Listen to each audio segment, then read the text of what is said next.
Live from New Delhi, you're watching DD India News Hour, India's voice to the world. I'm Siddharth Bharadwaj. Coming up in the next star. PM Modi becomes first leader to receive Israel's highest parliamentary honor, Speaker of the Knesset medal. Backs Gaza peace plan, says terrorism anywhere threatens peace everywhere. Prime Minister Narendra Modi to hold bilateral talks with the Israeli Prime Minister Benjamin Netanyahu in Tel Aviv. Defense and security partnership and issues of mutual interests on agenda. United States and Iran to hold next round of negotiations in Geneva on Thursday. The US Secretary of State says talks to focus on nuclear program. And in sports, defending champions India square off against surprise package Zimbabwe in the must-win Super 8 encounter in Chennai today.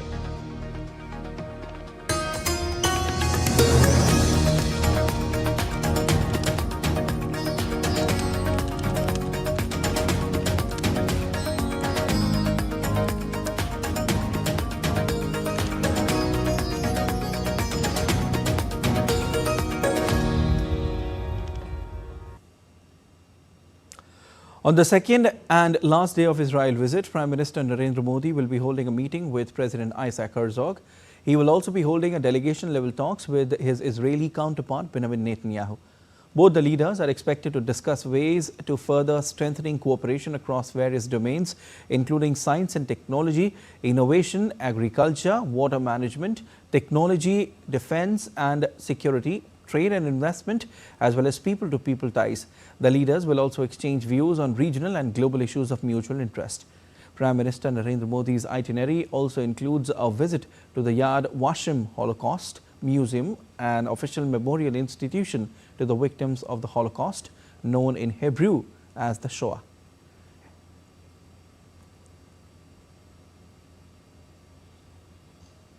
We are at Yad Vashem in Jerusalem. This is the World Holocaust Remembrance Center.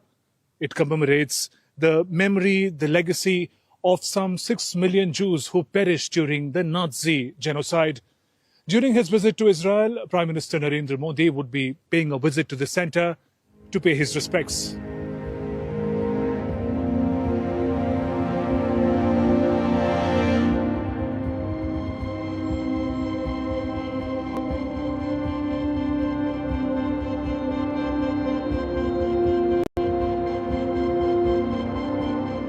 Roisa Altman, born 1870, Czechoslovakia, murdered in Auschwitz camp.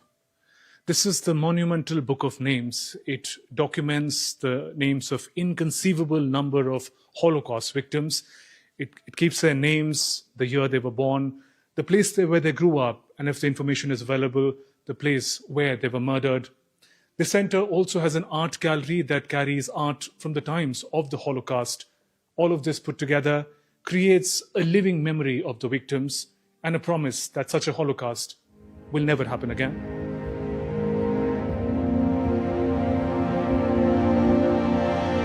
I have with me here Lily Mattis from the United States.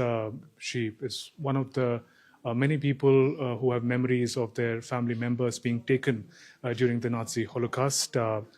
Ma'am, if you can share with us, what is your memory and what brings you here? Okay, my grandparents, the Feldmans, and from my mother's side, the Goldsteins, who were killed in the Holocaust, and also aunts and uncles, young people, and most of their family was left behind, and they were killed. You know, we don't know. They went to Treblinka, somebody said, and of course nobody survived from Treblinka.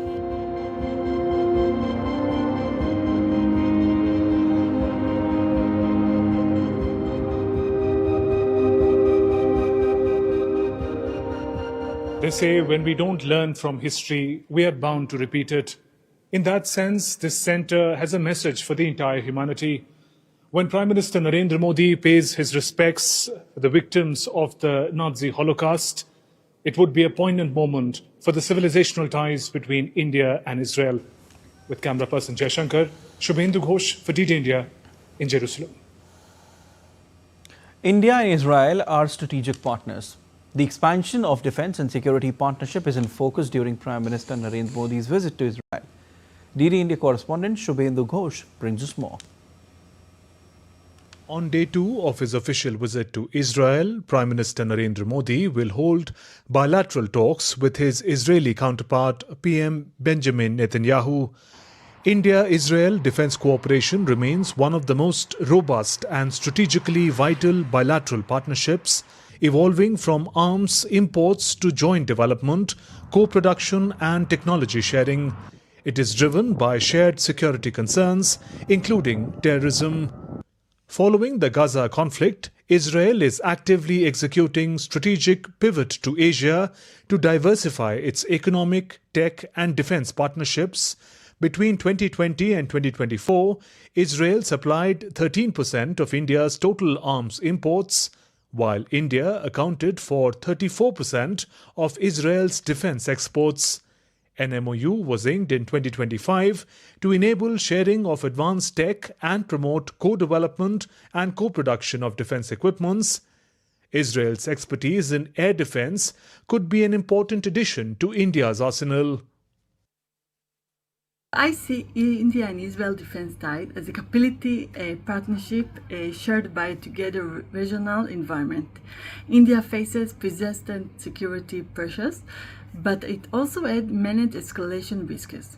That is why it invests in tools that create decision time and operational flexibility. Air defense, ISR, drones, counter-drones, precision, and cyber. The Israeli advantage is not only equipment, but the ability to integrate systems and learn quickly under pressure. As India expands its defense infrastructure and indigenous manufacturing capability, Israel continues to be an important partner, especially with its expertise in tech and innovation. Prime Minister Modi's visit to Israel is expected to achieve a new breakthrough in security cooperation. With camera person Anand Kumar, Shubhendu Ghosh for DD India, Jerusalem. The Israeli parliament on Wednesday conferred the Speaker of the Knesset medal upon Prime Minister Narendra Modi after his address in the Knesset. This marks the first time the medal has been awarded, making him the inaugural recipient of the highest honor of the Knesset. The medal has been conferred in recognition of PM's exceptional contribution through his personal leadership to strengthen strategic relations between India and Israel. PM Modi now stands out as a rare world leader who has received top honors from both Israel and Palestine. In 2018, he was conferred the Grand Collar of the State of Palestine, the highest Palestinian honor for foreign leaders. Earlier on Wednesday, Prime Minister Narendra Modi got a standing ovation in the Israeli parliament. He became the first Indian Prime Minister to address Knesset. In his address, Prime Minister Narendra Modi condoled the victims of the 7th October 2023 terrorist attack by Hamas.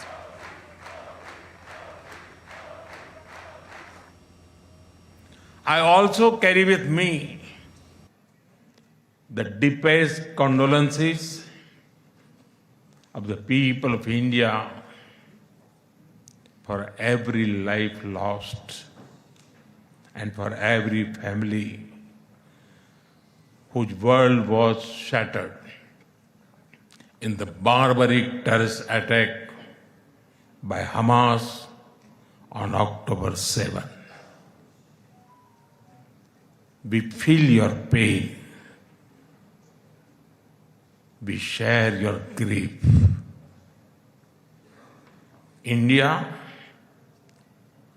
stands with Israel firmly, with full conviction in this moment and beyond. No cause can justify the murder of civilians. Nothing can justify terrorism. India has also endured the pain of terrorism for a long time. Further, Prime Minister Narendra Modi called for coordinated global action to counter terrorism. He declared terrorism is a global threat that knows no borders. Countering it effectively requires united, coordinated action from the international community. Terrorism aims to destabilize societies, to block development, and to erode trust. Countering terrorism requires sustained and coordinated global action because terror anywhere threatens peace everywhere. That is why India supports all efforts that contribute to durable peace and regional stability. Prime Minister Narendra Modi highlighted the vibrant Indian Jewish community thriving in Israel. He said that for Israelis, Israel is the fatherland, and for the Indian Jews living there, India remains their motherland. Vibrant Indian origin Jewish community lives here. They are contributed to the building of modern Israel in laboratories and hospitals, in classrooms, and also on the battlefield. They hold firmly that Israel is their fatherland and India their motherland.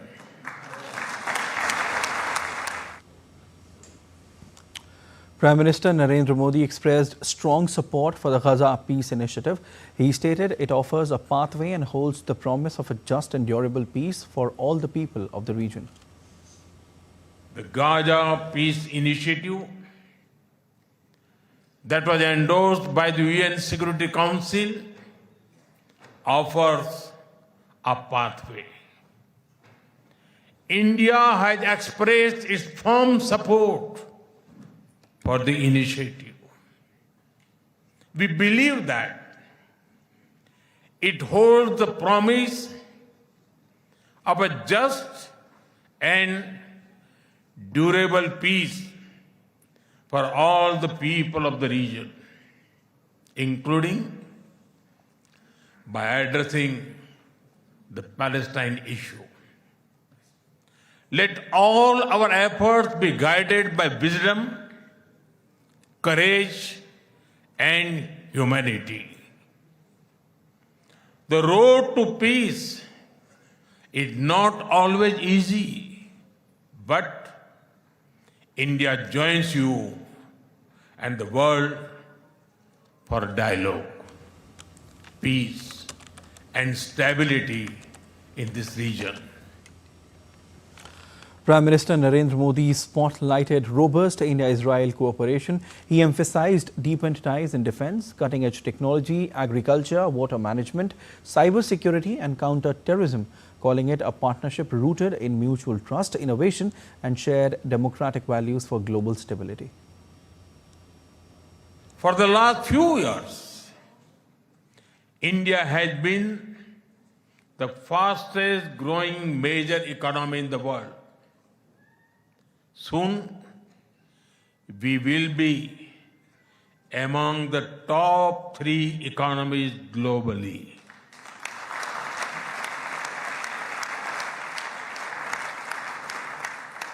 At the same time, Israel is a powerhouse of innovation and technological leadership.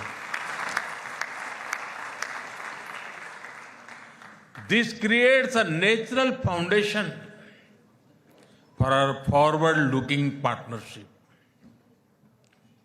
We are committed to expanding trade, strengthening investment flows, and promoting joint infrastructure development. Prime Minister Narendra Modi joined Israel's Prime Minister Benjamin Netanyahu at the tech exhibition showcasing how India and Israel can be partners in innovation.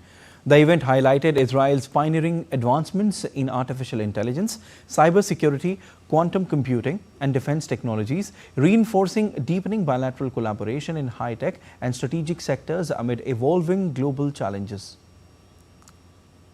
We're excited about the Prime Minister's visit. We believe that the Indian market is a huge opportunity for autonomous driving, for better safety for road users, and also for humanoid robots to help the Indian nation with its amazing growth journey that we have all seen in the past few years. We see the bridge between Israel and India and the potential to build large-scale manufacturing facilities in India as a phenomenal opportunity to even strengthen the relationship between the countries. We plan to build capacity in India, to build production in India, maybe even from India to the rest of the world. We've been working in India for over 30 years around multiple industries, finance, government, education, healthcare, everywhere.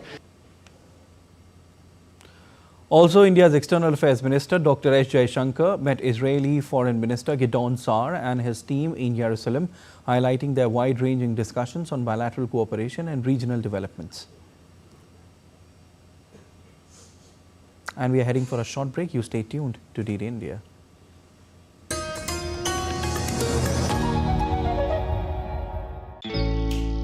Jharkhand will mesmerize you with majestic nature, rich heritage and colorful culture. Hello. Johar. It fits perfectly. Thank you. Full workout ho gaya. Ready?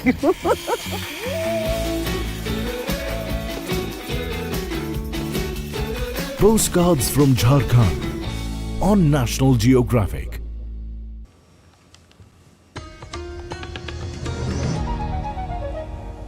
You're watching DD India News Hour. I am Siddharth Bharadwaj.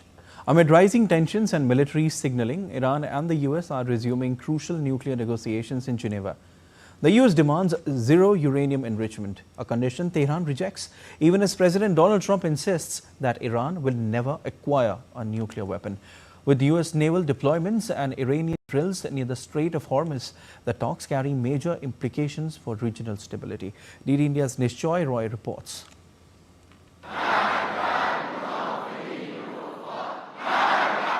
In a high-stakes diplomatic face-off, Iran and the United States are set to resume crucial nuclear negotiations in Geneva. Iranian Foreign Minister Abbas Araghchi left for Geneva on Wednesday to lead a third round of talks with the US. US envoys Steve Witkoff and Jared Kushner will meet the Iranian delegation, with Washington demanding zero uranium enrichment and limits on Iran's missile program. US President Donald Trump, in his State of the Union address on Wednesday, once again declared that Iran will never be allowed to build a nuclear weapon, accusing Tehran of pursuing what he called sinister nuclear ambitions. After Midnight Hammer, they were warned to make no future attempts to rebuild their weapons program, and in particular, nuclear weapons. Yet they continue starting it all over. We wiped it out and they want to start all over again.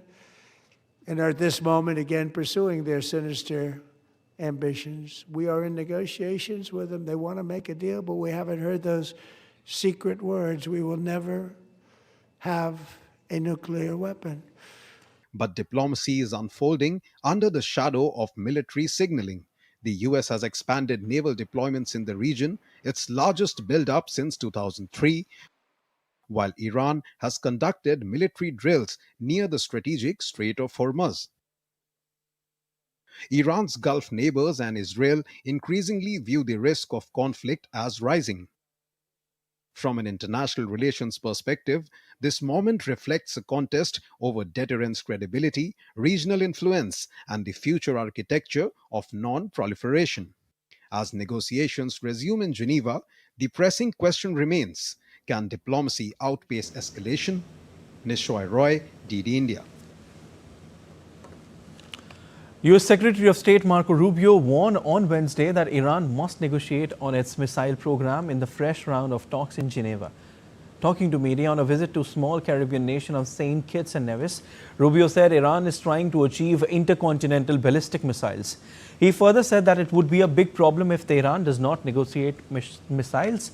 The U.S. Secretary of State expressed hope that Thursday's talks in Geneva will be productive and largely focused on nuclear program. Ukraine's President Volodymyr Zelensky on Wednesday said he spoke with United States President Donald Trump ahead of a fresh round of talks on Thursday aimed at ending conflict.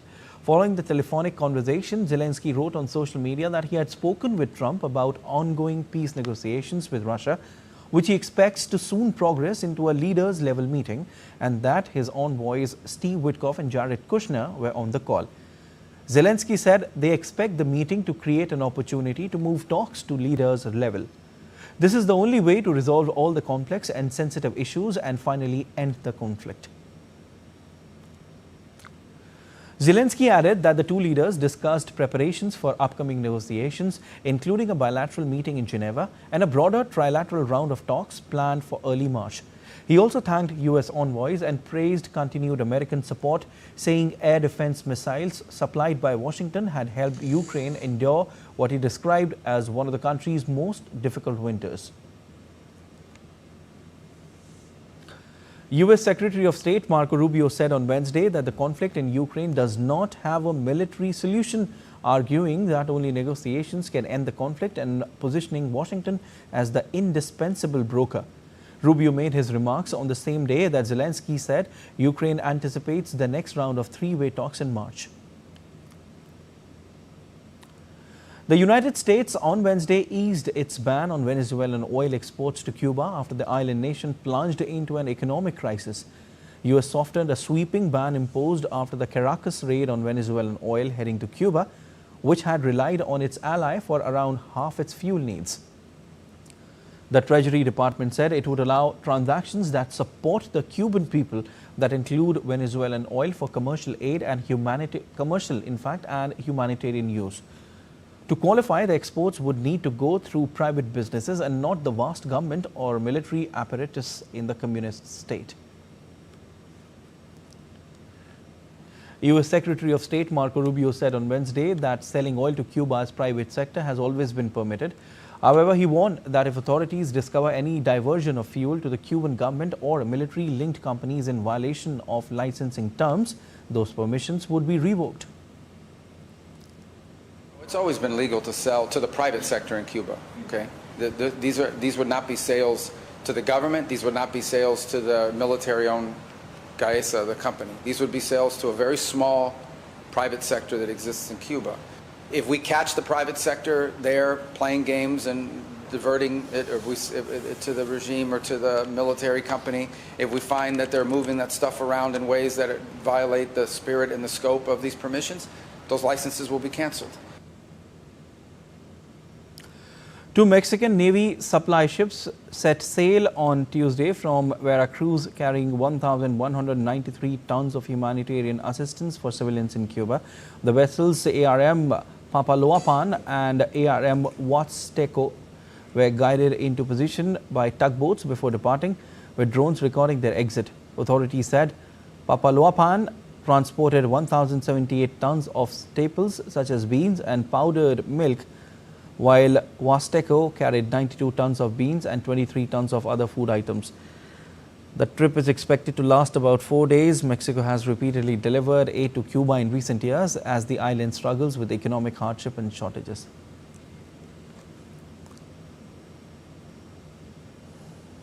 Cuba's government said on Wednesday that 10 people on a Florida-registered speedboat that entered its waters and fired at a patrol vessel were armed with assault rifles and had what officials described as terrorist intentions.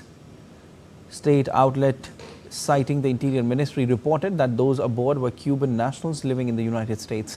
Authorities portrayed the incident as a serious security breach involving armed individuals who crossed into Cuban territory and engaged security forces. As a continuation of the investigative process, it specifies that it has been established that the neutralized speedboat with Florida registration FL7726SH was transporting 10 armed people who, according to preliminary statements from those detained, intended to carry out an infiltration for terrorist purposes.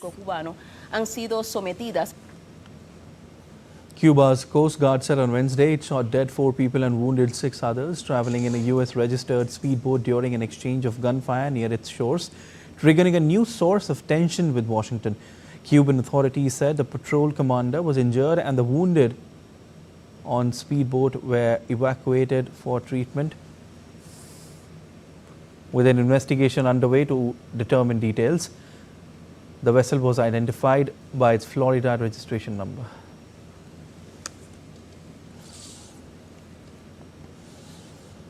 U.S. Secretary of State Marco Rubio said on Washington will conduct its own review and reach an independent conclusion on the boat shot by Cuba. Rubio stressed that the episode was not a U.S. government operation and that no American personnel were involved. He also criticized Cuba's leadership and added that the current situation on the island is unsustainable and requires significant dramatic change. Speculate on what the U.S. will do. What I'm telling you is that we're going to find out exactly what happened and who was involved, and then we'll make a determination on the basis of what we find out. And we are going to find out. But we're not going to just take what somebody else tells us. We're going to find out, and I'm very confident we will be able to know the story and be able to independently verify facts about it. In Mexico's Guadalajara, schools and businesses resumed operations on Wednesday as residents cautiously returned to normal routines under heavy security following cartel unrest after the death of El Mencho. Authorities in Jalisco ordered in-person classes to continue, allowing a shift to virtual learning if conditions worsen. Traffic and public transport largely returned to normal, though many residents said anxiety persists. National Guard units patrolled the city where vandalism and damage to businesses remained visible. The unrest began Sunday after El Mencho was killed in a military operation, sparking roadblocks and vehicle burnings across several states. Officials reported at least 62 deaths, including security personnel and suspected gang members.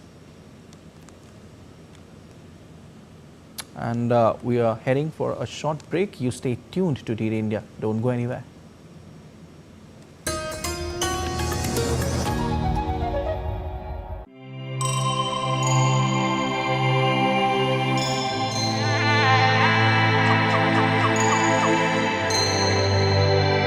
Embark on a timeless journey.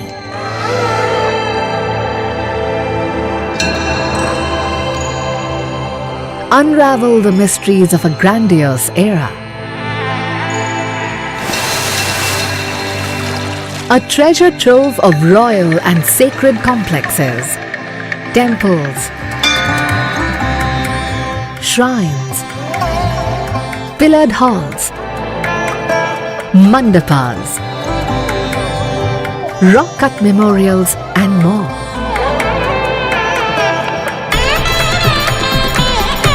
A spectacular setting of rugged landscape and exemplary workmanship, representing the best of Dravidian architecture.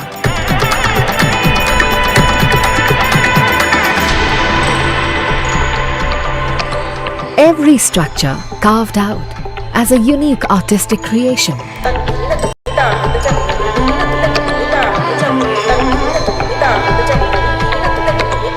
A heritage landmark that reflects pure magnificence, integrated within its natural environment. An unexplored haven for nature and adventure enthusiasts. An imposing heritage reflected in its street bazaars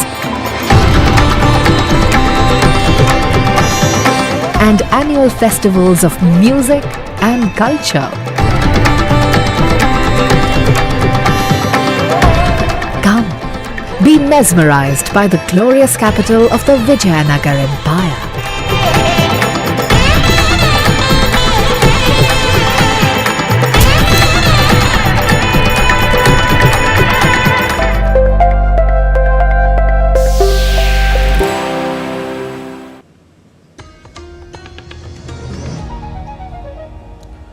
You're watching DD India News Hour. I am Siddharth Bharadwaj, and a quick recap of the headlines.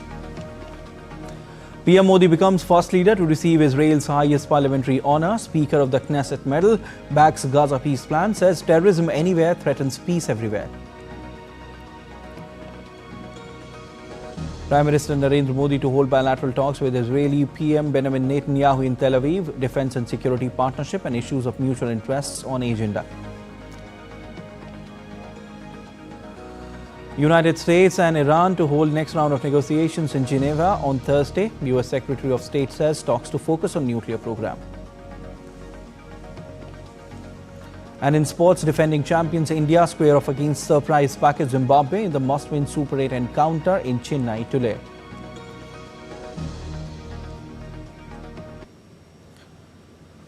Prime Minister Narendra Modi has become the first international leader and politician to attain the 100 million followers milestone on Instagram on Thursday.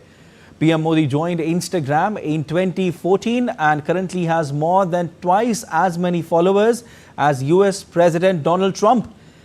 US President Donald Trump holds the second spot with 43.2 million followers. Following him are Presidents Prabowo Subianto of Indonesia with 15 million followers, Brazilian President Lula with 14.4 million followers, Turkish President Erdogan with 11.6 million followers, and Argentine President Javier Milei with 6.4 million followers. PM Modi's account is one of the most engaging digital spaces for world leaders over the last 10 years. Uttar Pradesh Chief Minister Yogi Adityanath is on a two-day visit to Japan, where he visited the Yamanashi hydrogen facility to explore opportunities to deepen cooperation in advanced green hydrogen technologies along with transfer and technical support. On Wednesday, Uttar Pradesh Chief Minister Yogi Adityanath met Nishimura Yasutoshi, former Minister of Economy, Trade and Industry. The leaders had a meaningful discussions on strengthening Uttar Pradesh-Japan cooperation within the broader framework of India-Japan relations, with focus on institutional engagement, economic collaboration and greater people-to-people exchanges. Highlighted Uttar Pradesh's rapid economic growth, progressive industrial policies and commitment to providing a conducive ecosystem for global investors, and emphasized Japan's important role in our development journey. Nishimura Yasutoshi appreciated the transformation underway in Uttar Pradesh and expressed his commitment to further advancing UP-Japan ties. During his visit, Chief Minister Yogi Adityanath also met Japan's Foreign Minister Toshimitsu Motegi to discuss trade, technology, investment and strategic collaboration. Talks focused on encouraging Japanese companies to invest in Uttar Pradesh and strengthening partnerships, including with the Yamanashi Prefecture.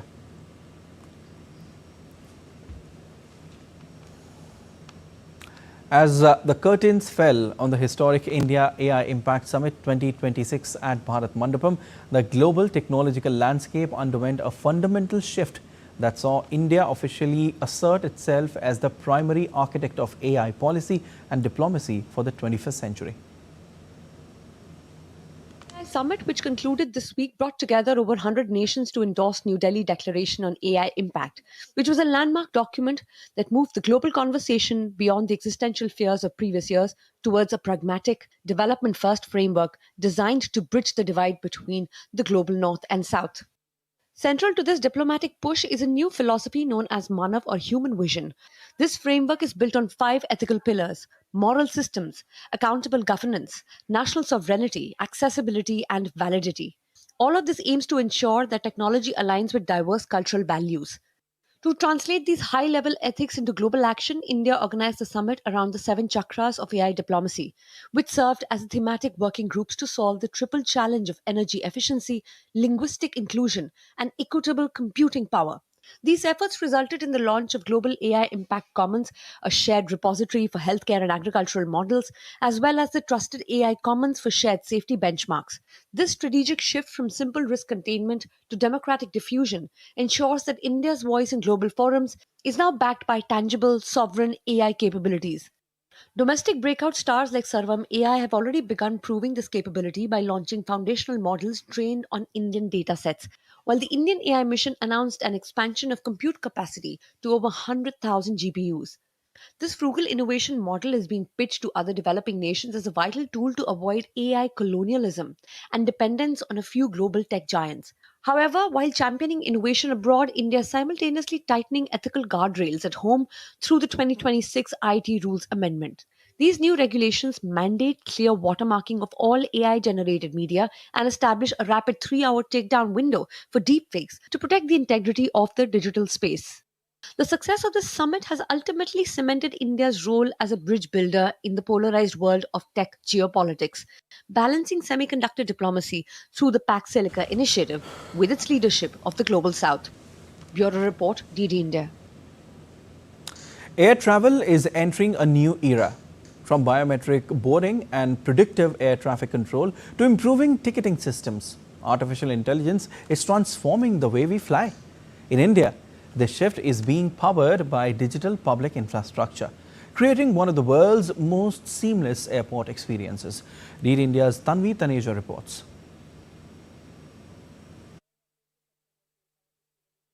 At airports like Indira Gandhi International Airport and Kempegowda International Airport, passengers are already experiencing AI-enabled travel. AI chatbots now handle customer queries instantly, from rescheduling flights to baggage rules, reducing wait time and improving convenience for flyers. Behind the scenes, AI analyzes passenger flow, predicts congestion, and optimizes security lanes in real time at the airport. Through the DigiYatra Foundation, facial recognition technology allows travelers to move from entry gate to the boarding gate without showing physical documents. Identity is verified digitally, queues hence shrink, and boarding becomes contactless. Yatra has changed the way Indians travel, not only in India, in a global scale itself. It has proven that digital identities and decentralized ecosystems can work. So since the beginning, we have around 20 million downloads of the app, and it has been used more than 80 million times across the 24 airports where it is enabled. Yatra is built on a decentralized model, wherein your data stays only on your phone till, with the consent, you share it with the airport for your travel, and it is purged from the airport also within 24 hours of the flight departure. We are a zero storage, zero database organization. There is no storage. So when it comes to DigiYatra, it's a consent-based ecosystem. So you should not be fearful of DigiYatra. Under India's broader digital public infrastructure ecosystem, anchored by platforms like Aadhaar, Unified Payments Interface, and DigiLocker, aviation is becoming paperless, interoperable, and secure. From digital ID verification to instant QR payments at airport retail counters, DPI enables consent-based data exchange, reducing friction across the entire journey. AI is also reshaping airside operations, from reactive to predictive aircraft maintenance and smarter route optimization to fuel efficiency analytics that cut both costs and carbon emissions. AI is also supporting predictive aircraft maintenance, fuel optimization, and smarter air traffic management, improving safety for all. Not just this, when passengers search for flights online, AI driven systems analyze browsing behavior, travel history, demand patterns, and price trends to offer personalized recommendations. Airline platforms, on their part, use machine learning to predict fare fluctuations, suggest optimal booking windows, and provide dynamic pricing options, helping consumers secure better deals. So, as India becomes one of the fastest growing aviation markets in the world, technology is ensuring that scale does not compromise safety or efficiency. Globally, seamless travel is an aspiration. In India, it is fast becoming a working model powered by AI and built on public digital rails. For millions of passengers, the future of travel has already taken flight. Tanvi Taneja for DD India. Vehicles were originally created to make the world feel smaller and easier for people to travel. Today, that already connected world is being brought even closer by artificial intelligence. Yes, wherever we look now, the word in fact AI, artificial intelligence, is everywhere. This powerful technology is also bringing major changes in the automobile industry. In car manufacturing, companies like BMW and Toyota, AI-powered robots are being used as accurate assembling, detecting defects and increasing the speed of production. Vehicles were originally created to make the world feel smaller and easier for people to travel. Today, that already connected world is being brought even closer by artificial intelligence. Yes, wherever we look now, the word AI is everywhere. This powerful technology is also bringing major changes in the automobile industry. In car manufacturing companies like BMW and Toyota, AI-powered robots are being used for accurate assembling, detecting defects, and increasing the speed of production. With the help of AI, cars are reaching a stage where they can run with little or no human assistance. For example, the autopilot technology developed by Tesla and the self-driving cars created by Waymo are being tested in many parts of the world. AI sensors are also helping to detect vehicle problems in advance. From reducing accidents to improving fuel efficiency, AI is playing an important role. It is also helping manufacturers save time and improve productivity. Speaking about this, AI technology professor Ganesh Kumar says that vehicle emissions have become a serious concern for the environment, but AI could help find solutions to this issue. He also explains that in the future, vehicles may communicate with each other just like people do to prevent accidents. What once sounded like imagination is now becoming a reality through technology. It paves way for giving important new perspective for automobile industry, aircrafts and every other industry. In automobile industry, we can expect more mobility solutions, logistics supply chain solutions. Your travel time will reduce, your accidents will reduce, more battery operated cars will be there. And instead of the fuel stations, you will be having charging stations in the future, and vehicles will communicate among each other, reducing the travel time as well as like increasing the public transportation, reducing traffic jams in the future. And you may have a new world order which will create the oil dependencies to reduce. More homegrown technologies will come.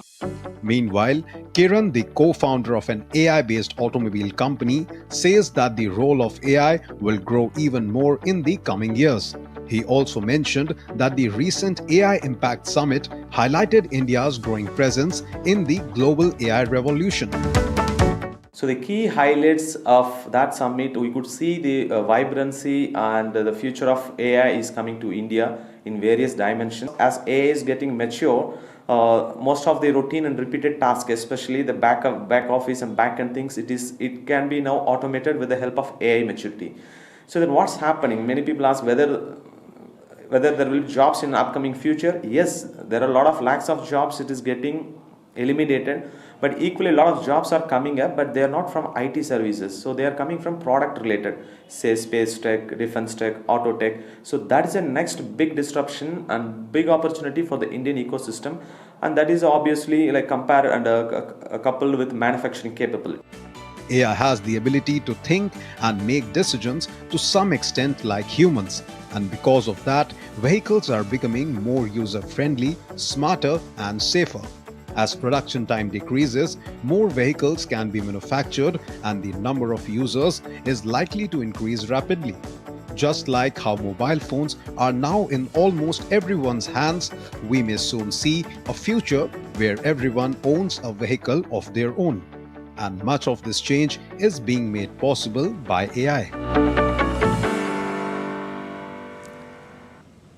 Exercise Milan 2026, the Indian Navy's premier multilateral maritime exercise, culminated on 25th of February with a closing ceremony conducted on board India's indigenous aircraft carrier INS Vikrant off the coast of Visakhapatnam.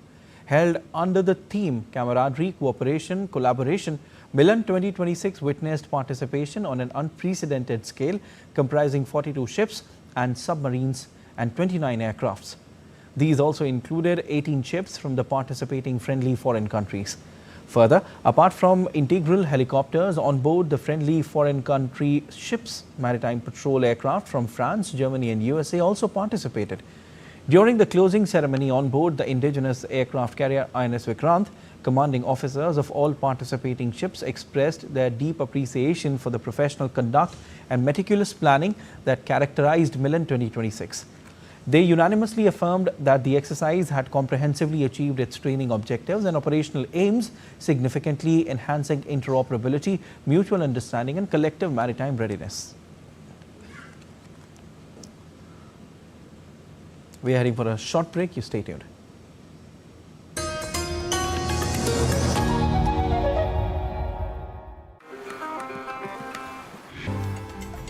Less than 100 kilometers from Shillong and a 3-hour drive towards Doki River, travelers now have a chance to experience something unique.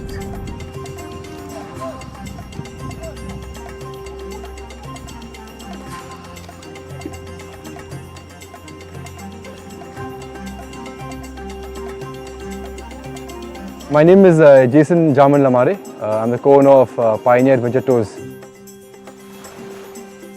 So when we started, there wasn't even a road to the village. I mean, the road was in a very bad condition. So we came to the village and all that. This is in the month of, I think, October. We came here and we decided to, we just came for a fishing trip, myself.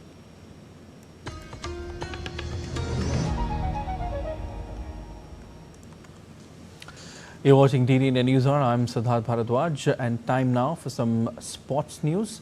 After a rare setback in the Super 8 stage of the ICC Men's T20 Cricket World Cup, India have a golden opportunity to bounce back stronger. Led by Surya Kumar Yadav, the men in blue will take on Zimbabwe at the iconic M.A. Chidambaram Stadium in Chennai on Thursday. With semi-final hopes still alive, India will aim for a commanding performance to regain momentum and boost their net run rate. DD India's Deepika reports. The ongoing T20 Cricket World Cup is not only being headlined for unexpected victories and biggest shocks, but turning the tables for tournament favourites too. Undefeated in group stage, Team India lost its first Super 8 encounter against South Africa that not only dented their way to semis, but now leave them struggling over net run rate. India's campaign in the ICC Men's T20 World Cup 2026 Super 8 stage has reached a critical phase, with Surya Kumar Yadav's side set to take on Zimbabwe in a must-win clash. Both the sides are yet to open their points tally in the Super 8 group, increasing the stakes of this fixture. In run-up to semi-final, India lost the match against South Africa by 76 runs, while Zimbabwe registered huge loss against West Indies by 107 runs. Now both are all set to face each other in another crucial encounter at Chennai's M. Chidambaram Stadium. If we take a look at the head-to-head, India has an upper hand against Zimbabwe. The average first innings score here is between 160 and 180. The spinners are expected to play a key role in the crucial game, and due could influence the second innings. Teams winning the toss might prefer chasing depending on conditions. At the game to be played at M.A. Chidambaram Stadium, India require a massive victory of around 70 runs or more to improve their net run rate and keep their semi-final hopes alive. There's a strong demand of changing the playing 11 too, as handling the pressure won't be that easy at the particular pitch. As we heard the batting coach, India seems very much ready to take on Zimbabwe. However, Zimbabwe hasn't played a match against India on the Indian soil in the past 24 years. But what matters the most is the form of Team India, which is also a concern. Winning against Zimbabwe is not only a necessity, but an important factor to keep their semi-finals hope alive. And as Sitanshu said, that it was just a match against South Africa. But the reality is that now it puts a lot of pressure for Team India against not only Zimbabwe, but at the next match, which is going to be against the West Indies too. So we have to score a very good run here against Zimbabwe to keep up the hopes alive for the semi-finals at the ongoing ICC Men's T20 Cricket World Cup. With camera person SP Dubey, this is Deepika reporting for DD India from M.A. Chidambaram Stadium, Chennai. All right, and my colleague Deepika Mehto is joining me live from Chennai. Hi Deepika, very good morning to you. Deepika, dynamics shifted slightly for India when they lost to South Africa. What are the possible scenarios where the men in blue could qualify for semi-finals? Good morning, Siddharth. Well, we are currently in Chennai. It is a very crucial match of Super 8 against Zimbabwe. We were not expecting that Zimbabwe's match will become that crucial, because considering that India are the home favourites, India have remained unbeaten in the group stage, but losing at the first Super 8 match itself, that too against South Africa, who are usually titled as the chokers, but losing them with a huge margin was a shock for Team India. However, we've been talking to Sudhanshu Kotak, the batting coach, and he said that that was just a game, and we don't need to really create the pressure around the players' mind, because that will somewhere will put them on the back foot. Considering all these factors, in the pre-match presser also yesterday, he said that Team India is all set to face Zimbabwe. They are equally prepared. No team is to be taken complacently. Now, what happens in this case when a match against Zimbabwe becomes so crucial, and how are we qualifying for the semi-finals? First of all, it is very important for Team India to ensure a victory in today's match, and that too with a huge margin, in order to improve their run rate. That is a margin of 77 runs or more, which will go in India's favour in the run-up to the semi-finals. Secondly, they have to again beat the next team, which is the West Indies. Third, it will depend on a lot on the other team combination as well, how they are progressing to the semi-final stage, because only top two teams from both the groups will progress to the semi-final stage. And also considering the fact that England has already qualified and India is struggling with the net run rate. So the focus in order to keep their semi-finals hope alive is purely on the net run rate. They have to ensure, India have to ensure that they record a huge run victory today against Zimbabwe, keep up the same momentum against the other team, West Indies also, and progress to the semi-final, because the race becomes tougher from here onwards at this particular Super 8 stage. Siddharth. Deepika, but if we keep it simple, then if India will win their next two matches and South Africa will win their next two matches, then India is in the semi-finals, right? This is also one of the scenarios.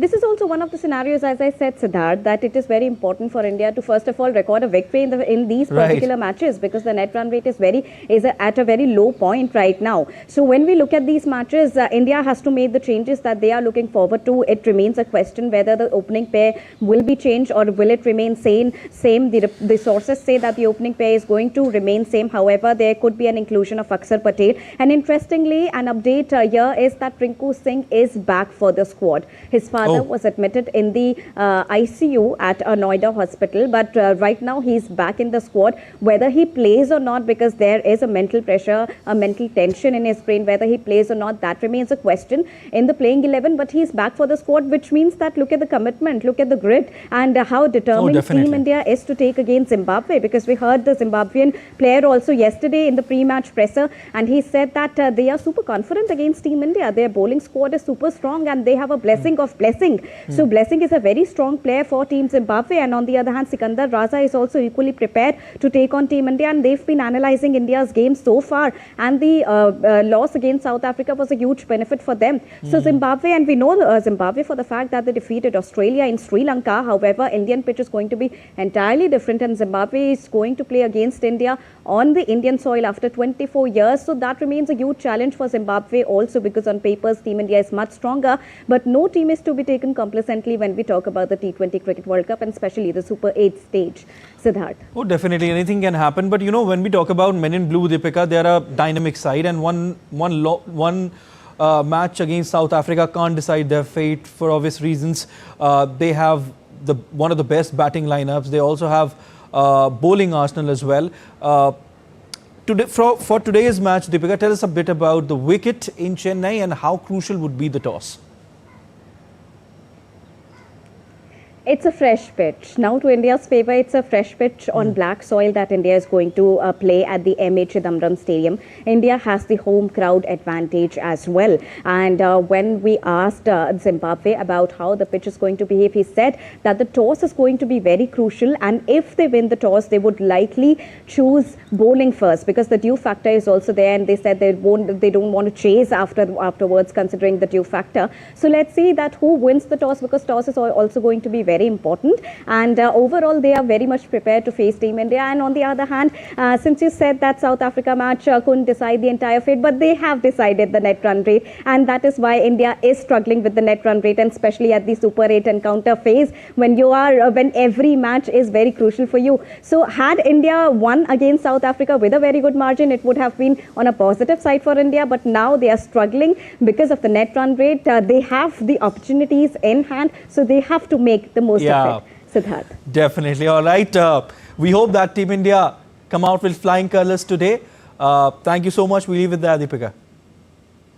In another match, the West Indies big hitters will face a stern test from South Africa when the two unbeaten teams lock horns in a Super 8 clash of the T20 World Cup in Ahmedabad today. South Africa come into the contest after a commanding 76-run win over India, while the West Indies hammered Zimbabwe by 107 runs in their previous outing to underline their batting firepower. West Indies lineup packed with power hitters has shown the ability to take the game away in a matter of overs. However, they will now be up against balanced South African bowling attack comprising Marco Jansen, Keshav Maharaj and Kagiso Rabada, whose pace variations have foxed the best of batters in the tournament. South Africa's batting too has done the job consistently.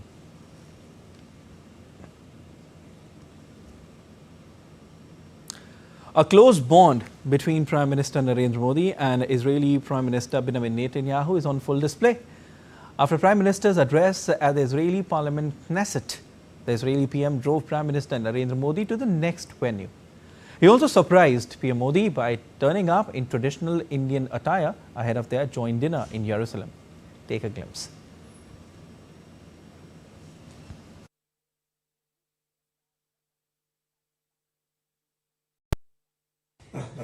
So you did this. Near to the flags.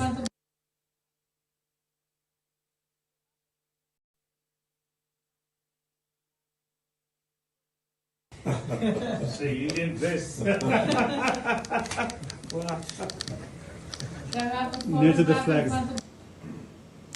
That's all for this edition of DD India News Hour, but let us know your thoughts on the news of the day. For those on the go, you can get all the latest news and updates through our app. And we'll be back with more news as it breaks here on DD India. I'm Siddharth Bharadwaj from all of us here in Delhi. Thanks for watching DD India News Hour.